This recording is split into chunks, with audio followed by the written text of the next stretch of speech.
ദൈവത്തിൻ്റെ അതിപരിശുദ്ധ നാമം വാഴ്ത്തപ്പെടുമാറാകട്ടെ. ഫെബ്രുവരി മാസം 25-ാം തീയതി ബുധനാഴ്ച പുറപ്പാട് പുസ്തകത്തിൻ്റെ 9-ാം അധ്യായം നമ്മൾ വായിച്ച് ധ്യാനിക്കുമ്പോൾ കനാനിൽ പ്രവേശിക്കാനുള്ള ഒരാവേശം നമുക്കുണ്ടാകുവാൻ ദൈവം സഹായിക്കട്ടെ. യഹോവ പിന്നെയും മോശയോട് കൽപ്പിച്ചത്, നീ ഫറവോൻ്റെ അടുക്കൽ ചെന്ന് അവനോട് പറയേണ്ടത് എന്നാൽ എബ്രായരുടെ ദൈവമായ യഹോവ ഇപ്രകാരം അരുളിച്ചെയ്തു, എന്നെ ആരാധിപ്പാൻ എൻ്റെ ജനത്തെ വിട്ടയപ്പാൻ സമ്മതിക്കാതെ ഇനി അവരെ തടഞ്ഞു നിർത്തിയാൽ യഹോവയുടെ കൈ കുതിര, കഴുത, ഒട്ടകം, കന്നുകാലി, ആട് എന്നിങ്ങനെ വയലിൽ നിനക്കുള്ള മൃഗങ്ങളിൽ മേൽ വരും. അതികഠിനമായ വ്യാധി ഉണ്ടാകും. യഹോവ ഇസ്രായേലിൻ്റെ മൃഗങ്ങൾക്കും മിസ്രയീമ്യരുടെ മൃഗങ്ങൾക്കും തമ്മിൽ വ്യത്യാസം വയ്ക്കും. മിസ്രയീമ്യരുടെ മൃഗങ്ങൾക്ക് ഇത് സംഭവിക്കുമ്പോൾ ഇസ്രായേലിൻ്റെ മൃഗങ്ങൾ അതിൽ നിന്ന് രക്ഷപ്പെട്ടിരിക്കും. വ്യാധി മൃഗങ്ങളുടെ മേൽ കൊടുക്കുമ്പോൾ, കാരണം മൃഗമാണ് അവരുടെ ഒരു അസറ്റ്, അവരുടെ ധ്യാനം, അവരുടെ അനുദിന ജീവിതത്തിന്. അപ്പോൾ അതിനെ അങ്ങ് നശിപ്പിച്ച് ഇവരുടെ ജീവിതത്തെ നോക്കാൻ ശ്രമിക്കുകയാണ്. ഇസ്രായേൽ മക്കൾക്കുള്ള സകലത്തിൽ ഒന്നും ചാകയില്ല. അത് പറയുകയാണ് 5-ാം വാക്യത്തിൽ, നാളെ യഹോവ ഈ കാര്യം ദേശത്ത് ചെയ്യുമെന്ന് കൽപ്പിച്ചു, സമയം കുറിച്ചിരിക്കുന്നു. വളരെ കൃത്യമായിട്ട് പറയാം, നാളെ ഇത് സംഭവിച്ചിരിക്കും, നിൻ്റെ മൃഗങ്ങളെയെല്ലാം നശിപ്പിക്കും. 6-ാം വാക്യത്തിൽ, അങ്ങനെ പിറ്റേ ദിവസം യഹോവ ഈ കാര്യം ചെയ്തു, ഇസ്രായേലിൻ്റെ മൃഗങ്ങളെല്ലാം ചത്തു, ഇസ്രായേൽ മക്കളുടെ മൃഗങ്ങൾ ഒന്നുപോലും ചത്തില്ല, മുഴുവനെ ചത്ത് ഒന്നൊടുങ്ങിക്കളഞ്ഞു. ഇതാകെ പ്രശ്നമായിപ്പോയി. അന്നേരത്തിന് ഫറവോൻ 7-ാം വാക്യത്തിൽ, ഫറവോൻ ആളയച്ച് ഇസ്രായേലിൻ്റെ മൃഗങ്ങളൊന്നുപോലും ചത്തില്ല എന്ന് കണ്ടുവെങ്കിലും ഫറവോൻ്റെ ഹൃദയം കഠിനപ്പെട്ടു, അവൻ ജനത്തെ വിട്ടയച്ചില്ല. ഇതുകൊണ്ടൊന്നും ഫറവോൻ്റെ ഹൃദയം, ജനത്തിന് ഇതൊക്കെ കഷ്ടപ്പാട് വന്നിട്ട് അവൻ്റെ വീട്ടിൽ സംവിധാനം ഉള്ളതുകൊണ്ട് അവൻ ഇതൊന്നും ഹൃദയം കഠിനമാക്കും. നമുക്ക് ഈ സാധുക്കളോടുള്ള കരുണയില്ലല്ലോ, നമുക്കതിൻ്റെ സംവിധാനം ഉള്ളത് കൊണ്ട് നമുക്ക് മറ്റുള്ളവരുടെ ഒരാളുടെ വേദന അറിയാൻ നമുക്ക് പാടില്ല. ഏതെല്ലാം സാഹചര്യത്തിൽ ഏതെല്ലാം മനുഷ്യൻ ഏതെല്ലാം വേദനകളിലൂടെയാണ് കടന്നു പോകുന്നത്. ഇവിടെയും ഫറവോൻ്റെ കഠിനമായ ഹൃദയം, ഈ നോമ്പ് കാലത്ത് ഈ കഠിനമായ ഹൃദയത്തിനൊരു മാറ്റം ഉണ്ടാകണം. 8-ാം വാക്യത്തിൽ, പിന്നെ യഹോവ മോശയോടും അഹരോനോടും അടുപ്പിലെ വെണ്ണീർ കൈനിറച്ച് വാരുവീൻ, മോശ അത് ഫറവോൻ്റെ മുമ്പാകെ ആകാശത്തെ വിതറട്ടെ, അത് മിസ്രയീം ദേശത്തെല്ലാവരോടും ധൂളിയായി പാറി മിസ്രയീം ദേശത്തൊക്കെ മനുഷ്യരുടെ മേലും മൃഗങ്ങളുടെ മേലും പുണ്ണായി പോകുന്ന പരുവാകുമെന്ന് കൽപ്പിച്ചു. മൃഗങ്ങളെ കൊടുത്തു, എല്ലാവർക്കും ചൊറി പിടിക്കുന്ന ഒരവസ്ഥ, മുഴുവൻ ഡിസീസ്, സ്കിൻ ഡിസീസായി മുഴുവൻ ദൈവത്തിൻ്റെ സന്നിധിയിൽ എല്ലാ മൃഗങ്ങൾക്കും മനുഷ്യർക്കും ശരീരത്തിൽ മുഴുവൻ പരുവായി നശിപ്പിക്കുന്ന ഒരു കാര്യം പറയുക. അങ്ങനെ അവർ അടുപ്പിലേക്ക് വെണ്ണീർ വാരി ഫറവോൻ്റെ മുമ്പാകെ നിന്ന്, മോശ അത് ആകാശത്തേക്ക് വിതറിയപ്പോൾ അത് മനുഷ്യരുടെ മേലും മൃഗങ്ങളുടെ മേലും പുണ്ണായി പോകുന്നു, പരുവായി തീർന്നു. പരു നിമിത്തം മന്ത്രവാദികൾക്ക് മോശയുടെ മുമ്പ് നിൽപ്പാൻ കഴിഞ്ഞില്ല. കാരണം മന്ത്രവാദിക്കും പരു പിടിച്ചു, അവനും അനങ്ങാൻ ഒക്കുന്നില്ല. പല മന്ത്രവാദികൾക്കും എല്ലാ മിസ്രയീമ്യർക്കും ഉണ്ടായിരുന്നു. മന്ത്രവാദികൾക്കല്ല, മന്ത്രവാദികൾക്കും എല്ലാ മിസ്രയീമ്യർക്കും ഉണ്ടായിരുന്നു. എല്ലാവർക്കും, മിസ്രയീമിലുള്ള എല്ലാവരും ഇതുണ്ടായിരുന്നു. എന്നാൽ യഹോവ മോശയോട് അരുളി ചെയ്തിരുന്ന പോലെ അവൻ ഫറവോൻ്റെ ഹൃദയത്തെ കഠിനമാക്കി, അവൻ അവരെ ശ്രദ്ധിച്ചതില്ല. പരുവൊന്നും അവൻ കൂട്ടാക്കിയില്ല, അവനത് ശ്രദ്ധിച്ചില്ല. അപ്പോൾ യഹോവ മോശയോട് കൽപ്പിച്ചത്, നീ നന്നായി രാവിലെ എഴുന്നേറ്റ് ഫറവോൻ്റെ മുമ്പാകെ നിന്ന് അവനോട് പറയേണ്ടതെന്നാൽ,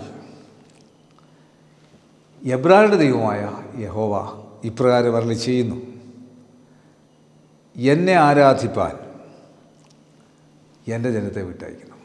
വീണ്ടും പറയാം, ആരാധിപ്പാൻ വിട്ടയക്കണം.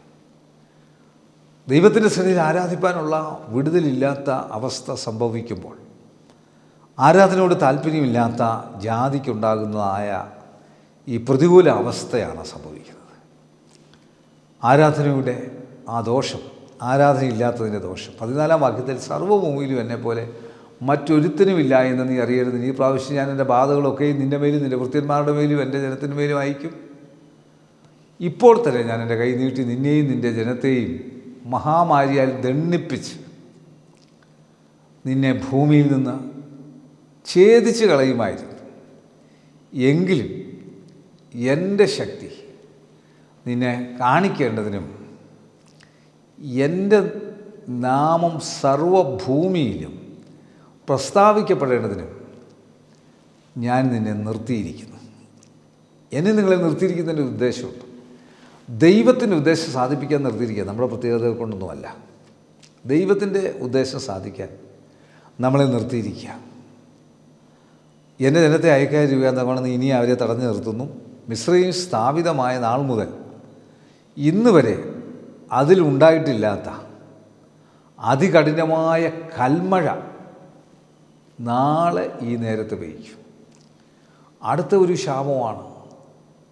മൃഗങ്ങൾ ചത്തു, പുണ്ണ്, ഇത് കൽമഴ. ഇതൊന്നും അത് നമുക്ക് മനസ്സിലാക്കാൻ സാധിക്കാത്ത പോലെയുള്ള സാധനങ്ങളാണ് സംഭവിക്കുന്നത്. അത്രമാത്രം ദോഷങ്ങളാണ്. അതുകൊണ്ട് ഇപ്പോൾ ആളയച്ചതിന് മൃഗങ്ങളെയും വയലിൽ നിനക്കുള്ള സ്ഥലത്തെ അകത്ത് വരുത്തിക്കൊള്ളുക. വീട്ടിൽ വരുത്താതെ വയലിൽ കാണുന്ന സകല മനുഷ്യൻ്റെയും മൃഗങ്ങളുടെയും മേൽ കൽമഴ പെയ്യുകയും എല്ലാം ചാകുകയും ചെയ്യും. കൽമഴ വീണ എല്ലാവരും ചത്തുപോകും. അപ്പോൾ ഫറവോൻ്റെ ഭൃത്യന്മാരിലും 20-ാം വാക്യത്തിൽ ഫറവോൻ്റെ ഭൃത്യന്മാരിൽ യഹോവയുടെ വചനത്തെ ഭയപ്പെട്ടവർ ദാസന്മാരെയും മൃഗങ്ങളെയും വീട്ടിൽ വരുത്തി രക്ഷിച്ചു. എന്നാൽ ഇവിടെ ഫറവോൻ്റെ ഭൃത്യന്മാരിൽ തന്നെ ദൈവവചനത്തെ ഭയപ്പെടുന്ന കുറച്ച് പേരുണ്ട്. അവർ ദാസന്മാരെയും മൃഗങ്ങളെയും വീടുകളിൽ വരുത്തി രക്ഷിച്ചു. എന്നാൽ യഹോവയുടെ വചനത്തെ പ്രമാണിക്കാതിരുന്നവർ ദാസന്മാരെയും മൃഗങ്ങളെയും വയലിൽ തന്നെ വിട്ടേച്ചു പോകുന്നു. വേണ്ട, വരുന്ന വരട്ടെന്ന് പറഞ്ഞ് പോകുന്ന അവസ്ഥയിലുള്ളവർ വയലിൽ വിട്ടേച്ച് പോകുന്നു. അവിടെയും സംഭവിക്കുന്നത് പിന്നെ യഹോവ മോശയോട് മിസ്രയീം ദേശത്തെല്ലായിടവും മനുഷ്യരുടെയും മൃഗങ്ങളുടെയും മേലും മിസ്രയീം ദേശത്തുള്ള സകല സസ്യങ്ങളുടെ മേലും കൽമഴ വരുവാൻ നിൻ്റെ കൈ ആകാശത്തേക്ക് നീട്ടുക എന്ന് കൽപ്പിച്ചു. വീണ്ടും പറയാണ് ദൈവം, യഹോവയായ ദൈവം മോശയോട് പറയുകയാണ്, നിൻ്റെ കൈ നീട്ട്. ഒരു ദൈവത്തിന് കൊടുത്തിരിക്കുന്ന എന്തെല്ലാം അവകാശങ്ങളാണ് കൊടുത്തിരിക്കുന്നത്. അവൻ നമുക്ക് ദൈവത്തിൽ നിന്നിരിക്കുന്ന അവകാശങ്ങൾ നഷ്ടമാക്കരുത്. 21-ാം വാക്യത്തിൽ മോശ തന്നെ എവിടെ ആകാശത്തേക്ക് നീട്ടി. അപ്പോൾ യഹോവ ഇടിയും കൽമഴ അയച്ച് തീ ഭൂമിയിലേക്ക് പാഞ്ഞിറങ്ങി യഹോവ മിസ്രയീം ദേശത്തിന്മേൽ കൽമഴ പെയ്യിച്ചു. കൽമഴ കൊണ്ട് നശിപ്പിക്കുന്ന ഒരു ലോകത്തെ കാണാൻ സാധിക്കും. 24-ാം വാക്യത്തിൽ ഇങ്ങനെ കൽമഴയോടുകൂടി വിടാതെ ഇറങ്ങുന്ന തീയും അതികഠിനമായിരുന്നു. മിസ്രയീം ദേശത്ത് ജനവാസം തുടങ്ങിയത് മുതൽ അതിലെങ്ങും ഇതുപോലെ ഉണ്ടായിട്ടില്ല. ഇതുപോലൊരു നാശമുണ്ടാകാതെ ആ മിസ്രയീം ദേശത്തുണ്ടായ കഠിനമായ കൽമഴ, തീയും കൽമഴയും. ഒരു ഇടിപെട്ടി ഒരു മഴ പെയ്താൽ തന്നെ എന്തൊരു ഭാവി പേടിയല്ലേ. ഇടിപെട്ടി പല ക്ഷതങ്ങളും പ്രയാസങ്ങളും വരുമ്പോൾ നമുക്ക് സംഭവിക്കുന്നതായിട്ടുള്ള വലിയ പ്രയാസങ്ങളില്ലേ.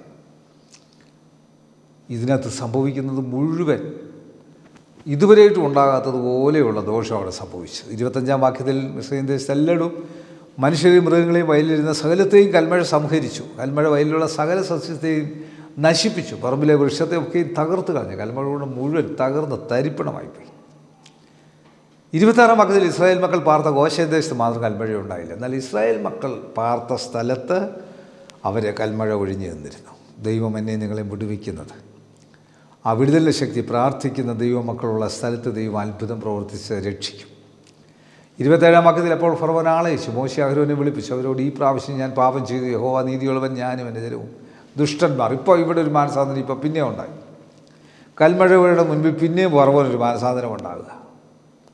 പിന്നെയും ഫറവോൻ മാനസാന്തരം ഉണ്ടായിട്ട് പറയാം, ഞാൻ ക്ഷമിക്കണം, ഇത് നിൻ്റെ ദൈവം തന്നെയാണ്, അതുകൊണ്ട് ഞങ്ങൾ ദുഷ്ടന്മാരാണെന്നൊരു അനുദപിച്ചൊക്കെ എന്ന് വരിക. 28-ാം വാക്യത്തിൽ യഹോവയോട് പ്രാർത്ഥിപ്പിൻ, ഈ ഭയങ്കരമായ ഇടിയും കൽമഴയും മതി, ഞാൻ നിങ്ങളെ വിട്ടയക്കാം, ഇനിയും താമസിപ്പിക്കുകയില്ല എന്ന് പറഞ്ഞു. എന്നാൽ മോശ അവനോട്, ഞാൻ പട്ടണത്തിൽ നിന്ന് പുറപ്പെടുമ്പോൾ യഹോവയിലെ കൈ മലർത്തും, ഭൂമി യഹോവയ്ക്കുള്ളതെന്ന് നീ അറിയേണ്ടതിന് ഇടിമുഴക്കം നിന്ന് പോകും, കൽമഴ പിന്നെ ഉണ്ടാവുകയില്ല. ഇവിടെ മോശ ദൈവത്തോട് അവനോട് സഹതപിക്കുകയാണ്. ദൈവത്തിൻ്റെ കൽപ്പന അനുസരിച്ച് ദൈവം നമ്മളോട് ക്ഷമിക്കുന്ന നമ്മുടെ ക്ഷമ വീണ്ടും നമ്മളോട് ക്ഷമിക്കുകയാണ്. വീണ്ടും നമ്മളെ തെറ്റുകളും കുറ്റങ്ങളും കുറവുകളും നമ്മളോട് ക്ഷമിക്കുകയാണ്. എന്നാൽ നീയും നിൻ്റെ ഭൃത്യന്മാരെ യഹോവയായ ദൈവത്തെ ഭയപ്പെടുകയില്ല എന്ന് ഞാൻ അറിയുന്നു എന്ന് പറഞ്ഞു. എന്നാൽ ഇതുകൊണ്ടൊന്നും നീ ഒരു ദൈവഭയമുള്ളവനല്ല. നീ എന്തും ചെയ്യും, നിനക്കിതൊരു വിഷയമേ അല്ല എന്ന് എനിക്കറിയാം. അങ്ങനെ ചണവും യവവും നശിച്ചുപോയി. യവ കതിരായി ചണം പൂത്തുമിരുന്നു. 32-ാം വാക്യത്തിൽ എന്നാൽ ഗോതമ്പും ചോളവും വളർന്നിട്ടില്ലായതുകൊണ്ട് നശിച്ചില്ല. വളർന്ന കൃഷികൾ മുഴുവൻ ഈ കൽമഴയിൽ അഗ്നിയിൽ നശിച്ചുപോയി. മോശ ഫറവോനെ വിളിച്ച് പട്ടണത്തിൽ നിന്ന് പുറപ്പെട്ടു. യഹോവയിലെ കൈ മലർത്തിയപ്പോൾ ഇടിമുഴക്കവും കൽമഴയിൽ നിന്നും മഴ ഭൂമിയിൽ ചൊരിഞ്ഞതുമില്ല. ദൈവത്തിൻ്റെ ആജ്ഞ അനുസരിച്ച് മോശ ചെയ്തപ്പോൾ ദൈവം വീണ്ടും ഒരു പ്രാവശ്യം കൂടെ അത്ഭുതം ചെയ്തു. 34-ാം വാക്യത്തിൽ എന്നാൽ മഴയും കൽമഴയും ഇടിമുഴക്കവും നിന്നുപോയി എന്ന് ഫറവോൻ കണ്ടപ്പോൾ അവൻ പിന്നെയും പാപം ചെയ്തു. അവനും ഭൃത്യന്മാരും ഹൃദയം കഠിനമാക്കി. പിന്നെ അവൻ നിന്നെന്നറിഞ്ഞു രക്ഷപ്പെട്ടെന്ന് അറിഞ്ഞുകൊണ്ട് പ്രാർത്ഥന നിന്ന് ഏതെങ്കിലും ഒരു കാര്യത്തിൽ നിന്ന് പ്രാർത്ഥിച്ചുകൊണ്ടിരിക്കുമ്പോൾ അതിനകത്തുനിന്ന് രക്ഷപ്പെട്ടെന്ന് ഉടനെ അറിഞ്ഞുടനെ അത് നിന്ന് പോയ ഒരു അവസ്ഥയാണ് സംഭവിക്കുന്നത്. 35 വാക്യത്തിൽ, എന്നാൽ മോശ മുഖാന്തരം അരുളി ചെയ്തിരുന്നത് പോലെ ഫറവോൻ്റെ ഹൃദയം കഠിനപ്പെട്ടു, പിന്നെയും കഠിനപ്പെടുക, അവൻ ഇസ്രായേൽ മക്കളെ വിട്ടയച്ചതുമില്ല. ഇത് ജീവിതത്തിൽ സംഭവിക്കുന്നതായിട്ടുള്ള അവസ്ഥ ഇതുതന്നെ. ദൈവസന്നിധിയിൽ പാപമുള്ള ഒരു ഒരു ഒരു ഒരു ഒരു ജനമായി മാറുമ്പോൾ ദൈവത്തിന് അത്ഭുതം ചെയ്യാൻ സാധിക്കില്ല. അതുകൊണ്ട് ഈ നോമ്പിൻ്റെ കാലഘട്ടത്തിൽ നമുക്ക് ദൈവത്തെങ്കിലേക്ക് നമ്മുടെ പാവങ്ങളിൽ നിന്ന് വിടുതൽ പ്രാപിച്ച് മനസ്സാന്തി ഉറപ്പിച്ച് മുൻപോട്ട് പോകാൻ ദൈവത്തിൻ്റെ പരിശുദ്ധാത്മാവ് വചനം കാണുന്ന കേൾക്കുന്ന എല്ലാവർക്കും കൃപ നൽകട്ടെ. കണ്ണു അടയ്ക്കാൻ പ്രാർത്ഥിക്കാം. കർത്താവേ, ഈ വചനത്താൽ മാനസാന്തരത്തിൻ്റെ ശക്തി വ്യാപിച്ച് അത്ഭുതകരമായി അതിശയകരമായി ദൈവവചനത്തിൻ്റെ കൃപ കൂടുതൽ പ്രയോജനപ്പെടുത്തുവാൻ സഹായിച്ചാട്ടെ. യേശുവെ നന്ദി, യേശുവെ സ്തോത്രം, യേശുവെ ആരാധന, യേശുവെ മഹത്വം. ഇത് കാണുന്ന കേൾക്കുന്ന എല്ലാവർക്കും ദൈവശക്തി ഇറങ്ങിക്കാട്ടെ, വ്യാപരിച്ചാട്ടെ. യേശു മൂലം തന്നെ. ആമേൻ. God bless U.